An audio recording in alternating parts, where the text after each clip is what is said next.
Early on in high school, I made the goal of attending the U of M as a PSEO student to earn college credits while working on my high school diploma. I'd heard of the program through different college tours and my counselor, so I was convinced PSEO was the smartest thing to do.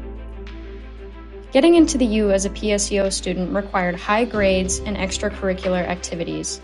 So throughout my year, my time became completely absorbed with school and high achievement.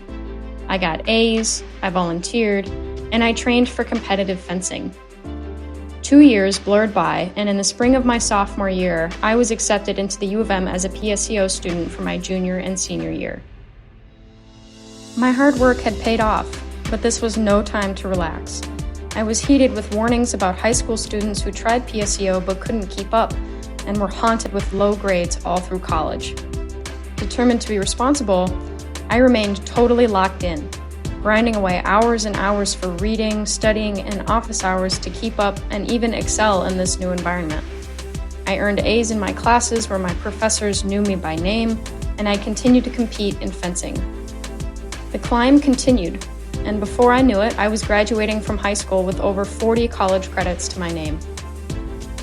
By the time I got to my freshman year at the University of Minnesota, my hard work had garnered me a spot in the honors program and gave me the chance to work in 2 majors to my undergraduate degree, or even graduate early if I so chose. At this point, I had mastered the art of planning and maximizing, taking everything I could get out of every class and activity so I could be in the best position possible for the next thing. So it was still no time for me to slow down. I happened upon the Community Engaged Scholars Program sort of haphazardly while I was exploring different opportunities at the U and ways I could make myself stand out. I liked that I was earning a credential with CSP, and I wasn't confined to one volunteer opportunity across the program. Over my time with CSP, I worked at a few different places with very different people and responsibilities, including Pratt Elementary School working with young kids and teachers, the Equal Employment Opportunity Commission working with attorneys, and the Metropolitan Council working with local government. The summer after my freshman year, I worked a full-time unpaid internship which covered all of my volunteer hours for CSP.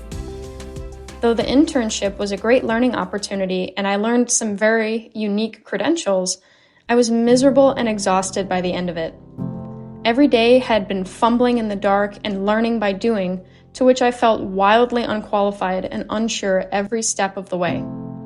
I left feeling like I'd learned so many skills, but also more burnt out than I'd ever been. It wasn't until a few semesters later that I actually took the time to reflect on this lifestyle that I'd been living for the past 4 years.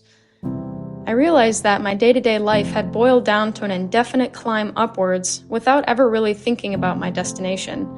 My unpaid internship had been a dramatic instance where I'd made a choice to do something to promote my career, and my financial and mental health plummeted because of it. I realized I couldn't keep sacrificing my time and health at every turn for the sake of my school and career. I think I finally realized the true importance of the reflections and conversations we engage in as scholars, because it's so easy to get swept up in the climbing and the constant grind.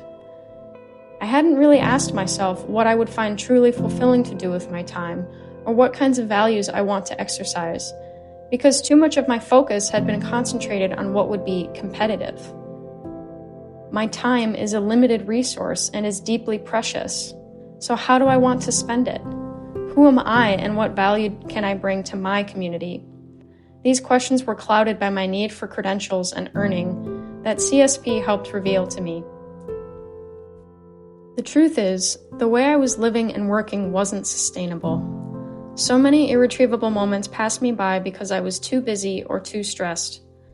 As a result, I'm now in a place of having to relearn how to see and appreciate the world while I'm standing in it. Having goals and working hard is good, but making sacrifices to one's quality of life all the time defeats the point. Why was I grinding through one benchmark after the other if I wasn't considering how to bring myself, my happiness, and my values to the table as I entered these new spaces? I have work to do answering these questions and finding ways to bring myself into what I do, but I think this is actually how we learn to stay connected in a meaningful way. The ambition isn't to solve the world's biggest problems, but to find the little corners that you are passionate about and energized by.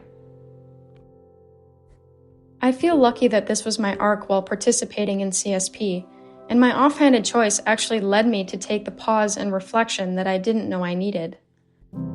I've always wanted to have a positive impact with what I do, but I had the underlying belief that I couldn't do that until I earned some certificate that made me good enough to be there.